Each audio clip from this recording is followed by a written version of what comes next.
Hi, so yes, I deal with the happy things in life. And I should start with an apology, because I feel a little bit as if I'd been invited to a primary school to explain why Father Christmas doesn't exist. Milgram started giving to our discipline nearly 50 years ago and has been giving annually ever since. If you ask people, what is the most famous study ever done in psychology, not just social psychology, in psychology, Milgram's obedience studies come out first every single time. If you ask social psychologists to say something to justify our existence, something we've done which has surprised someone or done something useful, again and again we will mention Milgram and how important Milgram is, because Milgram and his work isn't just known in social psychology, isn't just known in psychology, isn't just known in other disciplines, in history, in politics, even in theology. It's the sort of thing that is known in society as a whole, that has contributed to a cultural shift in our understanding of the ability of humans to act with inhumanity. And I'm going to challenge our received understanding of Milgram. Try and persuade you that almost everything we think we know about Milgram is wrong. But I want to preface it with 2 points. The first is there have been a number of attempts to debunk Milgram, to suggest that there's something disreputable or fraudulent about what he did. And I think that is deeply unfair. I'm not going to question his findings. I'm going to question the way we've understood his findings.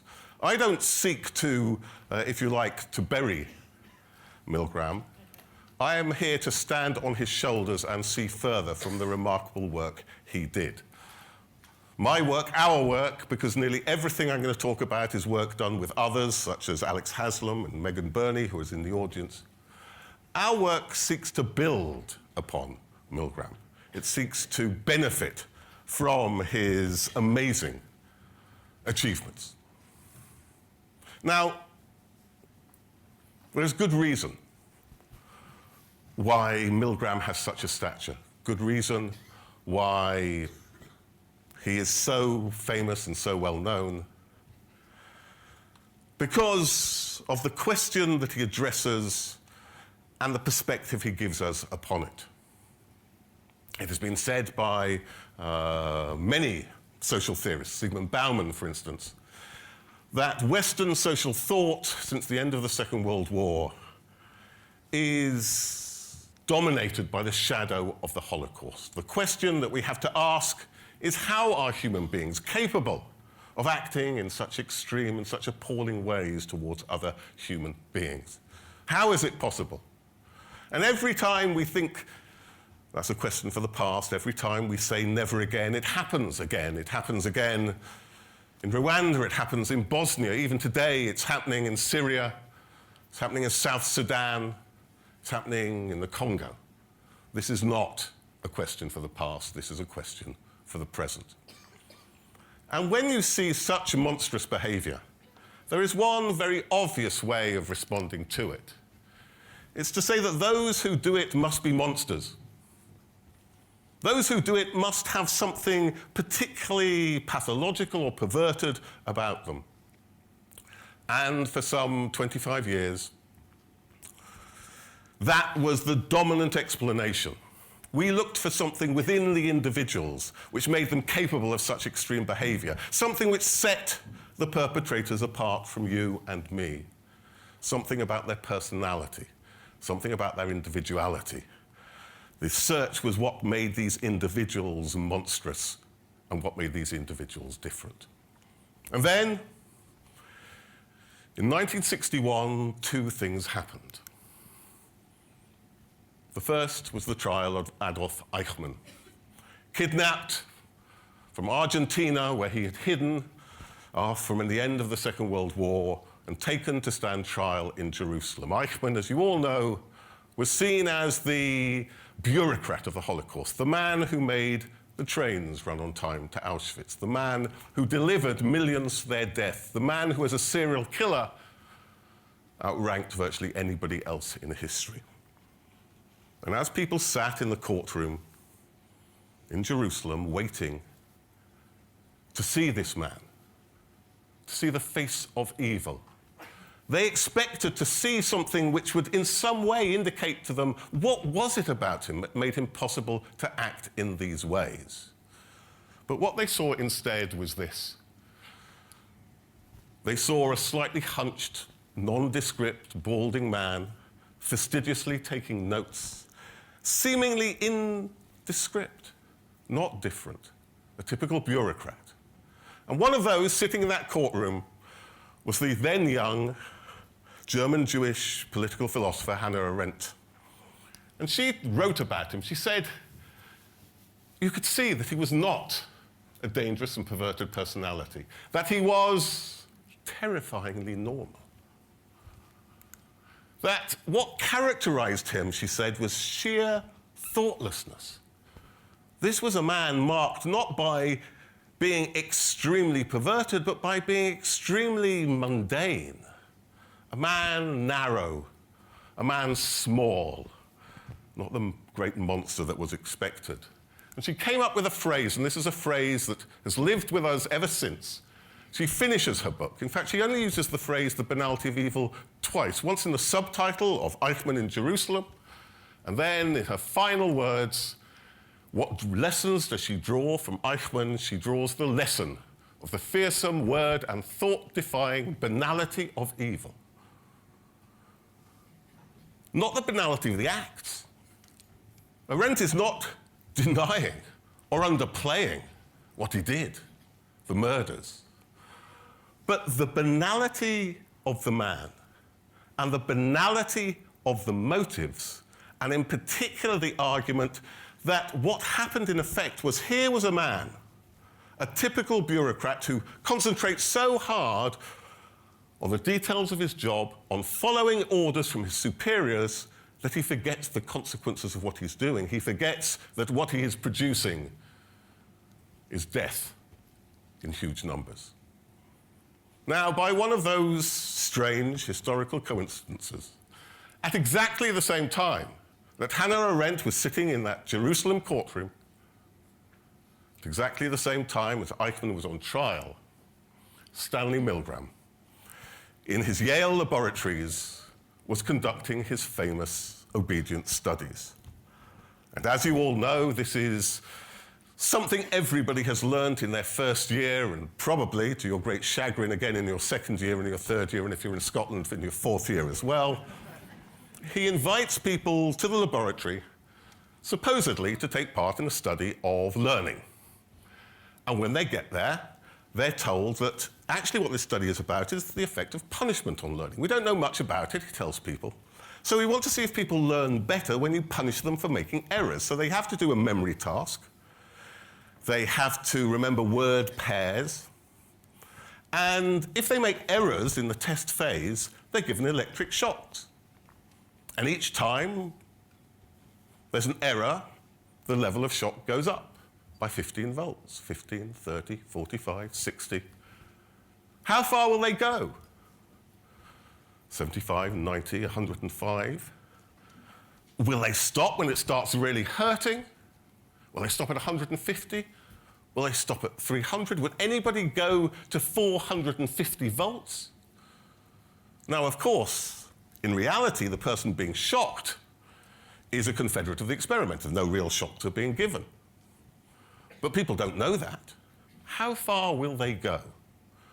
And before he starts, Milgram asks people. He asks a general student sample. And most people say, well, we'd go to about 150 volts where it really starts hurting, but we would stop then.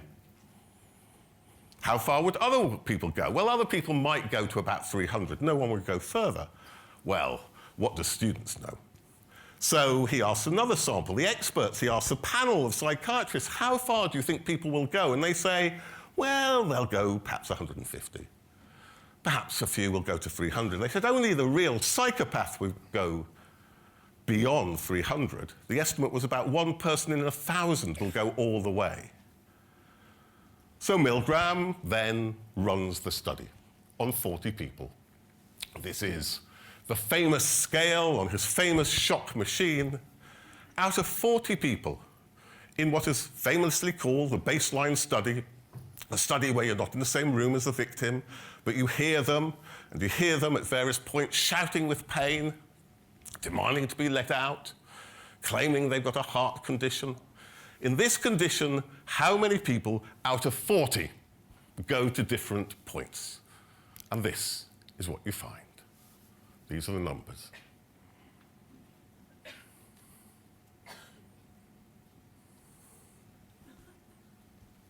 26 out of 40 people. 2/3 of people go all the way. It seems as if you look either side of you, then of the 3 of you, 2 of you would kill someone for making an error in a learning experiment. I don't know how many of you cognitive psychologists have ever actually done that. I suspect you felt like it. But Milgram seems to be showing us something quite remarkable. You take quite ordinary people, and they are prepared under the instructions of an experimenter to impose extreme harm. And the reason why that's so terrifying is that it alters our gaze and our question. Instead of saying, what is it about them that makes the perpetrator different? What is it about the Nazi guards that made it possible for them to act in such a perverted way? The monster stops being outside and moves within. What is it about us? What is it about you and me that might make us capable? Do we know, had we been in Nazi Germany, whether we might have been one of those camp guards as well? The question becomes more profound and more existentially worrying because it suggests that nearly everybody is capable of these extremities. And then what happens, and incidentally, this is the quote from Milgram. This is how he concludes what he's found. He says, Arendt's conception of the banality of evil comes closer to the truth than one might dare to imagine.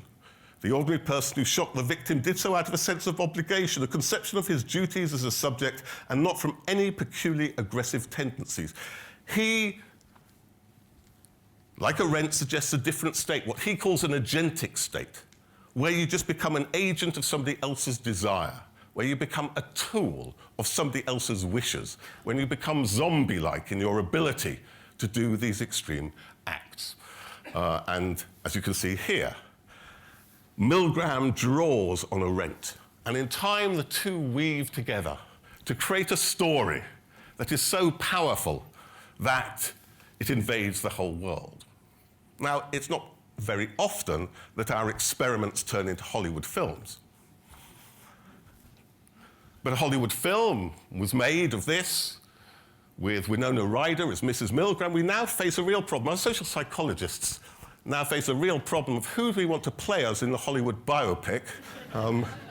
My choice is always for Bruce Willis on the grounds it means you can be old, fat and bald and still be a Hollywood sex symbol. So, you know, I have my hopes. But these are not ideas that stay within the textbooks. They're not ideas that stay within the laboratory. These are ideas which impact on lay understanding, on everyday understanding. They become part of the phenomenon itself.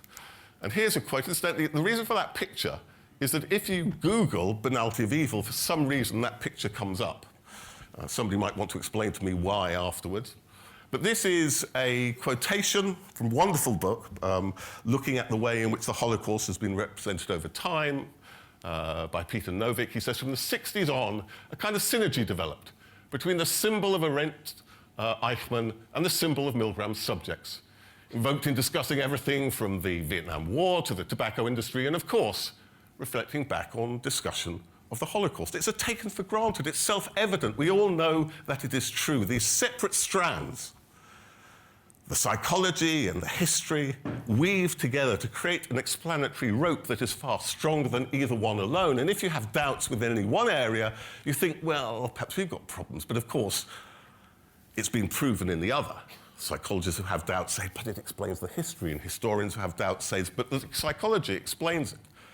A remarkably powerful explanatory complex. And what I'm going to try and do is unravel those threads. So let me start off with the history. As I say, that's now the picture that we have of Eichmann. That's the man in the glass booth. But I think that picture might be more appropriate, not least because the prosecution thought for a while of trying to force Eichmann to dress up in his uniform to show who he was, and his defense deliberately told him to look mild, to not be arrogant, to give a self-presentation of an ordinary person. You see, the notion that Eichmann somehow did not know what he was doing, the notion that he was merely a cog in the machine, is ahistorical on a number of levels. It's ahistorical, firstly, because Eichmann rose to prominence by developing new forms of deportation when he was sent to Vienna in 1938. He was creative, he was original, that's why he rose to prominence. And Eichmann's most appalling act, if you can judge between his acts, was actually in 1944 in Hungary, when he was sent to deport the last remaining Jewish population under Axis control, 500,000 people. And at that point in time, late in the war, Himmler realized that Germany was losing the war and so wanted to create a way out. And Himmler tried to do a deal. He tried to do a deal of Allied trucks for Jewish lives. Now, it was never going to work, but the point is this. Eichmann was furious at this. Eichmann sought to undermine Himmler. Eichmann sought in every way he could to keep the deportations going. Now, if he was just a cog obeying orders, he wouldn't have done that. But he was a true believer. He was someone who genuinely believed in killing Jews. After the war, when interviewed by a Nazi journalist, he said, I had killed 8 to 10 million Jews, I would have leapt into my grave laughing. This was a man who was proud of what he did. This was a man who was aware of what he did. This was a man who didn't follow orders. This was a zealot. And that's true also of what some people call Hitler's bureaucrats in general. Lozovic makes the point that it was a deliberate policy of the Nazis to make sure they knew what they were doing, to take them to the camp so they could never deny it and turn on the regime at some point in the future. As in the mafia, they were blooded and so committed. And in many ways, it misunderstands the whole nature of the Hitler state. This is a point that Ian Kershaw, the great historian of the Second World War, makes. He says the whole point about Hitler was not to tell people what to do, but rather to set competing agencies general goals and get them then to compete against each other to achieve those goals, to go further. He calls it working towards Hitler. So the notion of people not knowing what they're doing misses the point about Eichmann, misses the point about Nazism, and a far better metaphor, I think, this is by Wettlesen. He says, Eichmann and his ilk did not come to murder Jews by accident or in a fit of absent-mindedness, nor by blindly obeying orders. They worked hard, thought hard, took the lead over many years. They were the alpinists of evil. They didn't slip helplessly down a slippery slope. They worked hard to ascend to the heights of evil. So the history, and there's a whole set of texts that have come up more recently. There's a new biography of Eichmann by Stangner. There's an older one by Cesarani. Question this account. And in fact, Cesarani, one of the great British historians of the Holocaust, is deeply skeptical and very anti the banality of evil account. But we're not historians, we're psychologists. And even if it doesn't explain the historical event, one might still say, but, you know, there's Milgram's evidence. You can't ignore the evidence. Now, I want to argue that there are three very clear elements of Milgram's findings which undermine Milgram's theory, his account. I spoke about the study we all know, the baseline study. Now, why is it called the baseline study? He did some 30 studies. It's rather difficult to know exactly how many because some might or might not have been pilots. He did about 30 studies. Okay. Number 5 is called the baseline. Why choose that as the example? Why not choose one of the others? And when you look at the level of obedience, charted here in the different versions, these are the versions where we have good enough data, you see that the level of obedience varied from 0% to 100%. Now, the first thing to say about that is when you do a meta-analysis, you find that the overall level of obedience in the MILGRAM'S studies is 42%. 58% of people disobey. These are the disobedience studies, or at the very least, they're the obedience and disobedience studies. Anything which suggests that there is some inherent state that makes us obey cannot account for the fact that actually the majority of people disobey. But obviously, what is more significant is how do we understand the variability? And there is no basis for understanding that variability through variations in the agentic state. Milgram doesn't suggest it, and in fact, if you try, as early on in '76, Mantell and Mansarella tried to find some relationship between agentic state, sense of handing over responsibility to the other, and obedience, there's no such relationship. So the first point to be made is, it's not just that Milgram's theory can't explain the historical evidence, it can't explain his own findings. The problem of variability. The second problem is what we call the experimenter's voice.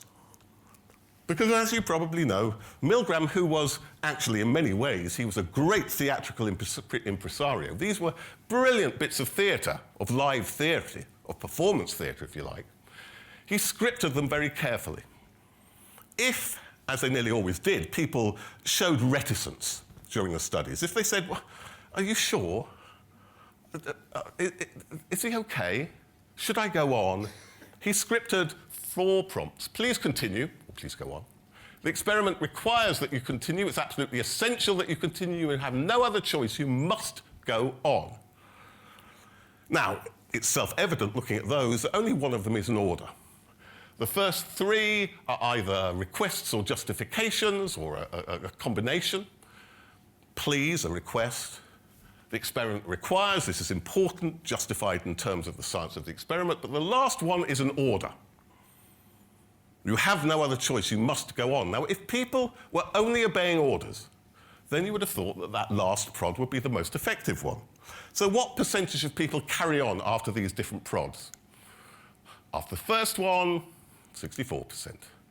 Second, 46%. Third, 10%. Nobody. Nobody. Every time the 4th prod is used, every time you use orders, people stop. There's been a recent replication by Berger. And again, he finds exactly the same thing. Each time you're given an order, you stop. And we've also done a replication. And again, you give the order and people say, what do you mean I've got no choice? Of course I've got a choice. I'm going to stop. That's what they do. That's what they say. The one thing, if you take nothing else from this talk, the one thing you should take is Milgram's research is emphatically not showing that people have a tendency to obey orders. If anything, they show the opposite. Now, any experimentalist will say, of course, there's a confound in this. There's an order effect. The 4th prod is the last one, and by the time of the last one, nobody would go on anyway. They've had enough. And so I'll simply say that we have replicated this in a between subjects design, using different prods in different conditions. And again, you find the order is the least effective thing to do. I'll explain why in a moment. But again, the notion of the agentic state, that we just do what we're told, that we're zombies, can't be true when you delve down into actually what happens in the studies. But I think there's a third reason, and for me, in many ways, I think it's the most important reason, and it's this. Let's turn from the voice of the experimenter to the voice of the victim, the voice of the learner. And the agentic state effectively says we absolutely are bound into the voice of the experimenter, as I've just shown, not so, and we completely ignore the voice of the victim. But equally, that's not true. Simply not true. When Alex and I went to Yale to look in the Milgram archive, we found the original scripts of the studies. It's the nearest thing I've seen to holy relics in psychology. There's a certain frisson when you see these things. And this is one of the scripts. And at this point, you will discover why I didn't have a career as an actor and turned to academia instead. But this is what the learner exclaims at the 150-volt mark. He says, "Ugh, experimenter, that's all. Get me out of here. I told you. I had heart trouble. My heart's starting to bother me now. Get me out of here, please. My heart's starting to bother me. I refuse to go on. Let me out." Now, they weren't hearing the victim. What the person says shouldn't matter. But Packer has done a very simple, very elegant little analysis where he looks at the points at which people are most likely to drop out. And this is the point at which you're most likely to drop out. 40% of those who are going to drop out at this point alone, and it's the first time the person talks about real pain and the first time the person demands to be let out. And you can show systematically it's the points where they make distinctive demands that people are let out. So the point is that people are not deaf to the voice of the victim. And the more important point here is this. You see, one of the things I like about Milgram's studies, actually I think is magnificent about Milgram's studies, is he does something pretty unique in experimentation. On the whole, our experiments are strangely silent places where people sit down and look at some stimulus on their own. We don't allow them to talk to each other. We don't allow them to interact. If they did, they would then not be separate data points. The experimental world is a strangely silent world. Occasionally we have one voice, one person talking to them, telling them to do something or another, and we see how they respond. Milgram is particularly unique in positioning people between multiple voices. Positioning people between an experimenter who says, look, here's an important piece of science about learning, which is, of course, very important for our society. Please continue with this experiment because the science is important. A moral voice. And another voice which says something different, which invokes a different morality. Hey, wait a moment, I'm an ordinary person. You don't have the right to hurt me. You don't have the right to imprison me. You're someone like me. Let me out. And if you think about it, in most things that concern us in this world, that's the reality. You know, if we study whatever it might be, if we study racism, if we study attitudes to migration, we're positioned between multiple voices shouting at us, do this, do that, do the other. And the real question is, the fundamental question is, in terms of attitudes, beliefs, social understandings, is which voice do we listen to when positioned between multiple voices? And the problem with Milgram's theory is it turns that rich, fascinating, multivocal world seemingly into a univocal world. It says, no question, you're just automatically programmed to listen to one voice and the other. So it's not simply that Milgram's explanation doesn't explain Milgram's paradigm and Milgram's result. Milgram's explanation underplays the importance and the significance and the intellectual excitement of what he's doing, which is about far more than obedience. As I say, it's about persuasion, influence, social understanding more generally. Now, I say he didn't realize that, but that's not true. Because when, again, Alex and I went to Yale, having read the public materials and believing everything I've said so far, we came across something truly fascinating. And that is Milgram's experimental notebooks. These are a little bit like blogs in a pre-blog age. Every day he writes 3 or 4 comments. They are philosophically subtle, they are rich, they are fascinating in a plethora of ways. And Milgram doodles in some of these, trying to work out the nature of the respective forces of these different influences on the individual. These are some of his doodles. I mean, the first is a very simple one. This is a 3-way relationship. And then he begins to think about the different ways in which they relate. And he realizes that one critical point is identification. Again, this tells you what typewriters were like in 1961. And this is the American typewriter font from Apple, which clearly is inaccurate because you can actually read it. Okay, but he says the subjects who have come to the laboratory to form a relationship with the experimenter, a specifically submissive relationship in the interest of advancing science, not to come to form a relationship with the victim, And there's this lack of relationship in the one direction and a real relationship with the experimenter in the other that produces the results. You systematically disidentify with the victim and systematically identify with the experimenter. And Milgram doesn't stop there because he's a brilliant man. He looks at the studies you could do to play around and manipulate identification. Here's one. You simply you manipulate the respective racial group membership. This is the language of the 1960s, but the point is, what happens if you play around with identification? Will things shift? Virtually everything I say today was understood by Milgram. It's not that I am clever or have more insights than him. It's just that, in many ways, he took the wrong choice, I think. I think we should take this choice and take more seriously the point that what determines which of these voices you listen to is a question of relative identification, and then examine the different conditions in terms of how they impact on identification. So this is our premise. This is the engaged followership model, which recent critics... So in my life, I was saying this to Alex the other day, in my life I've never been the mainstream. I've always been the gadfly. So it's a bit odd to be in the position of the mainstream, and people have begun to attack our point of view, which is rather nice, because they start by saying the engaged followership is probably the main contemporary explanation. Now, I think that's rather kind to us, but nonetheless, this is the argument. Obedience is not unthinking. Rather than being a function of unawareness, it's a deliberate identity-based choice between competing voices and competing moral demands. In the Milgram paradigm, obedience flows from an identification with a noble scientific cause, and with the experimenter as a legitimate scientific authority over and above an identification with the learner. You see, I think we're incredibly unfair on the participants. These are people who are trying to do their best by science. These are people who are proving their commitment by suffering. They don't like applying these shocks, but they believe that the science is important. They believe that they, in a sense, are suffering for a good cause, and then at the end we turn around and tell them they're awful people, okay?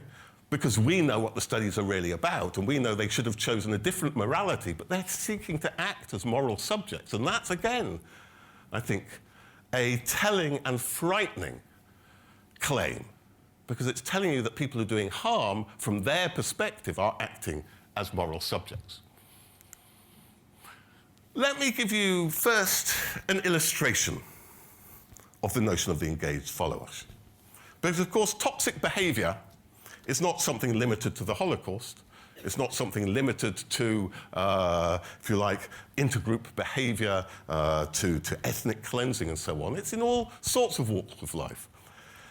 It's in sport, systematic doping and being persuaded to dope.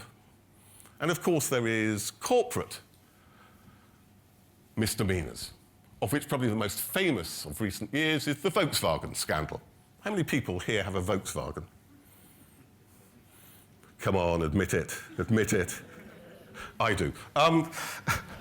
You all know the story of how basically what they did is they put this software in the car, which meant that when it detected test conditions, i.e. the wheels are rolling but the steering wheel is still, then it would alter the parameters of engine timing to make it reasonably environmentally friendly, not to pump out too much nitrogen oxide.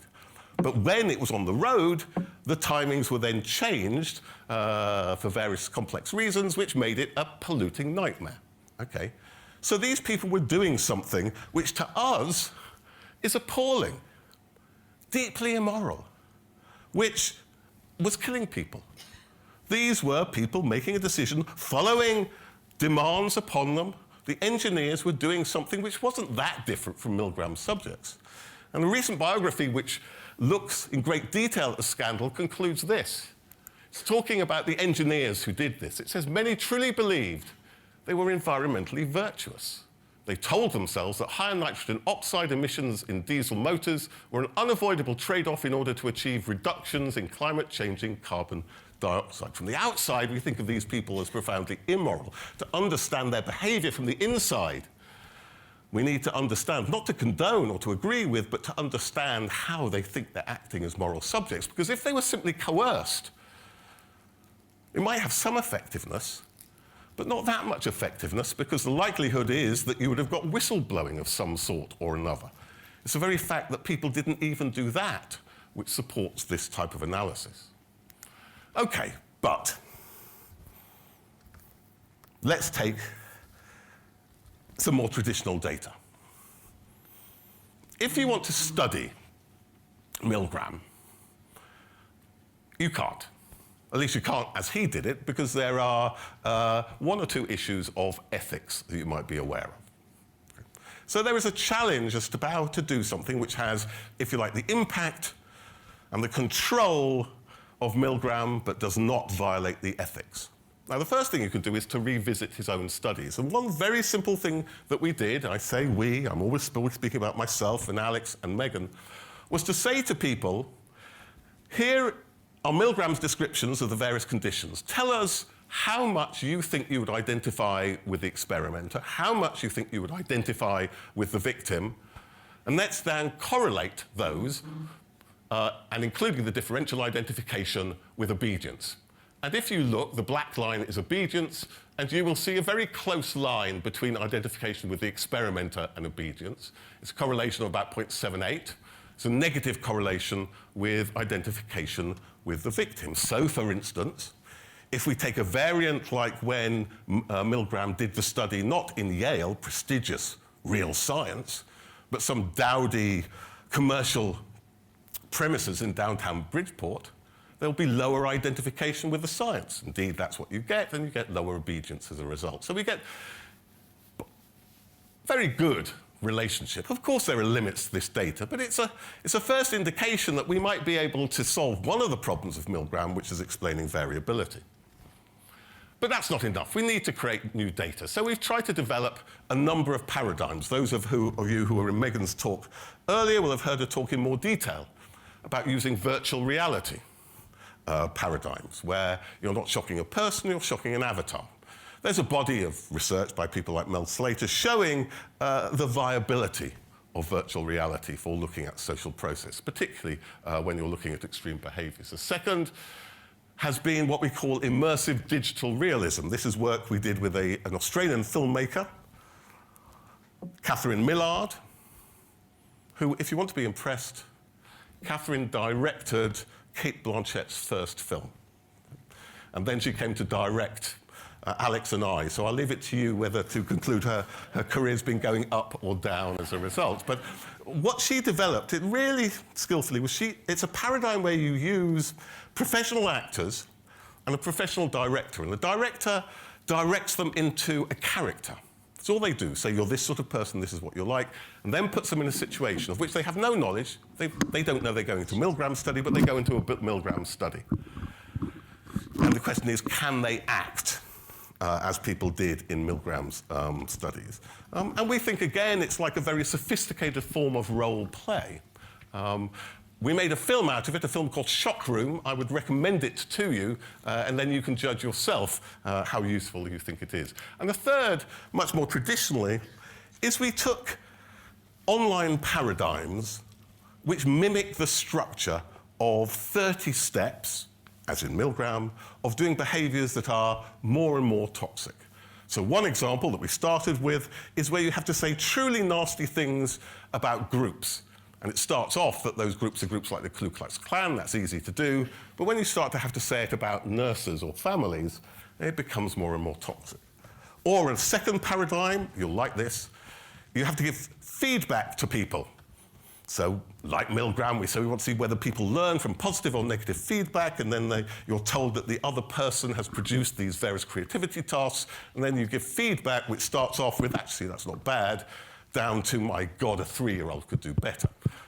Or you get them to persuade people to eat more and more unhealthy foods. It's all done online, okay, where you think you're enacting with another.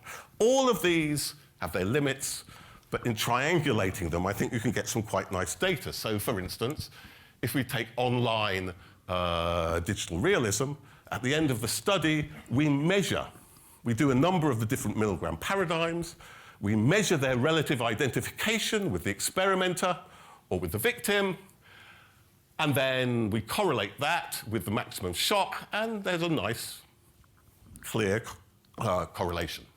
Or we do a very simple experimental study. Before the online derogation, we either get people to identify with science, these are standard manipulations by thinking about the good things about science, or disidentify, talking about the bad things in science. What do you find? Well, you basically find, if you compare high identification to low identification, that 48% of people go all the way with high identification, only 7.4% of people go all the way. And I'll finish with one further study, which is my favourite.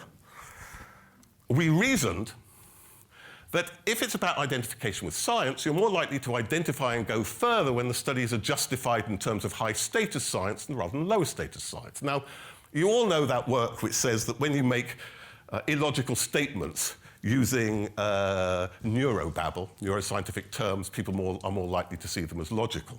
Well, what we do here is we tell people we're conducting the study from the Department of Cognitive Neuroscience in Exeter with a nice brain lighting up, or from the Department of Social Behaviour in Exeter with people talking to each other. You then do the online derogation study in exactly the same way. How far do they go under the neuroscience condition? 73.1% go all the way, 40% social science. So beware the misuse of science. But again, I think this is convergent evidence. Now, I want to make one more point. I've argued thus far, being caught between the voices, your choice is a matter of relative identification. But how does that identification come about? It's not something that occurs naturally. It's something that is created and choreographed by Milgram as an experimenter. He has an intuitive grasp as to how to create identification. One is what I would call epistemic affirmation. In all sorts of ways, he affirms to people this is important science. That's done institutionally. Talking about Yale. It's done rhetorically when he introduces the studies. These are really important studies about learning. It's the first studies of this type. It's done even, if you like, architecturally. Milgram obsessed about the design of his shock machine. This is one of the early sketches, because he wanted something that was big and totalizing and authoritative, before which people would feel small, something which gave you an idea of the power and the domination of science before the subject. Has much in common with a very interesting literature on fascist literature, it was trying to, on fascist architecture, which was trying to do something very similar. He did it spatially. He himself knew that if you put the experimenter and the participant in the same room, they're more likely to identify together. He even says it. So he creates, on a whole series of dimensions, a sense of identification. He is, as I say, what we call in our work on leadership, an entrepreneur of identity. He doesn't wait for these things to happen to chance. He manipulates behaviour by manipulating identity relations. But the other thing he does, and this is very important, is what we call epistemic isolation. You're on your own with the experimenter. The experimenter is giving you one view of reality. You don't hear other voices. You don't hear other perspectives. You don't hear anybody saying, what about the victim? In fact, in the one condition that you do, two peers rebel, virtually nobody obeys. And what do those produce? In a sense, what they produce is the inability to step outside yourself and be reflexive about your own position.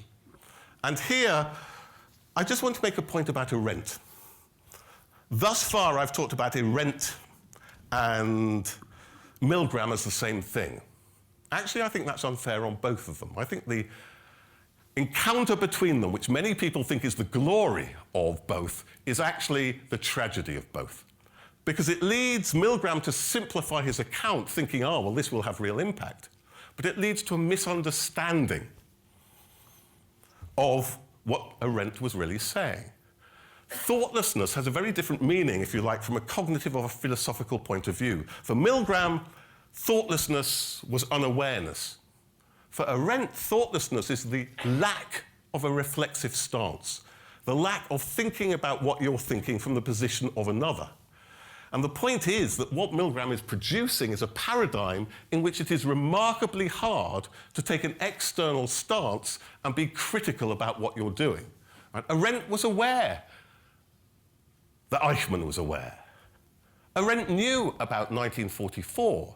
Her point about his thoughtlessness was his lack of ability to question the Nazi morality from which he acted. So I think this issue of reflexivity is really important, and linked to it is the annihilation of doubt.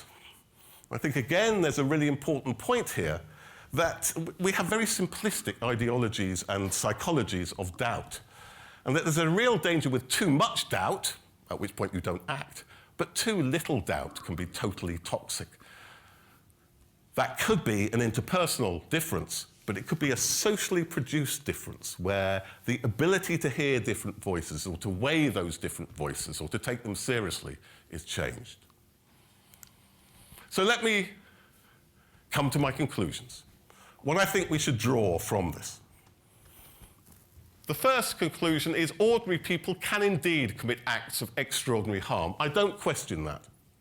That aspect of Milgram, that transfer of the analytic gaze to looking at what's wrong with them, to looking at what's wrong with us, I think we need to retain. And those who tell us that there's something wrong with Milgram or fraudulent or he didn't give us true results, that he's a criminal, if he was a criminal, he was the world's most stupid criminal.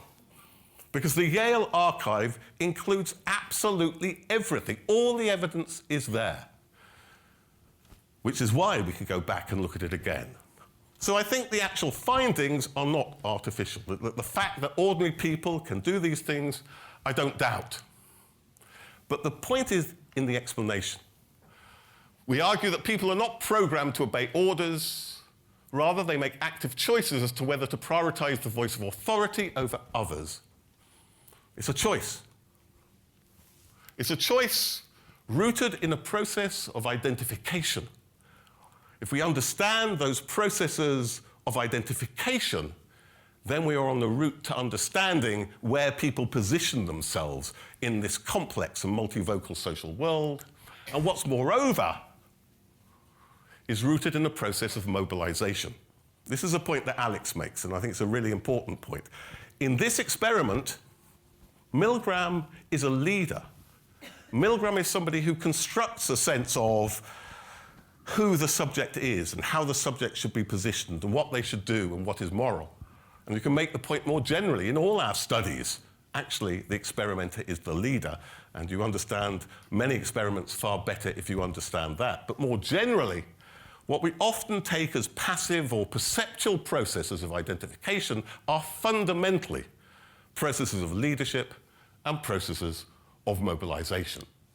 So my conclusion is that nearly everything you believed about Milgram, including what Milgram himself believed. I reiterate the point that much of what I have to say, in fact, my favorite ever talk was one a number of years ago at SPS, the elite US social psychology conference, when one of Milgram's colleagues came up to us and said, "You know what?" he said.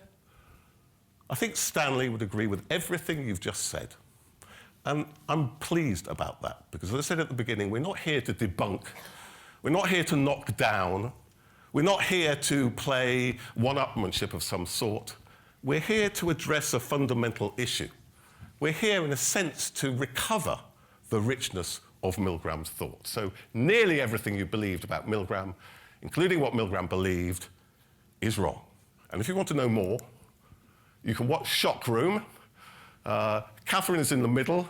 Those two characters, God knows what they're doing there. These are two of the actors, one of whom, I felt so close to greatness, one of whom used to go out with Carla from Coronation Street. I can tell you, you're all jealous now, aren't you? And if you want more information, our Milgram studies are on our website, www.bbcprison.org. It brings together our work on Zimbardo and our work on Milgram. Or if anybody has questions, which there aren't time for today, you're more than welcome to get in touch. So, thank you.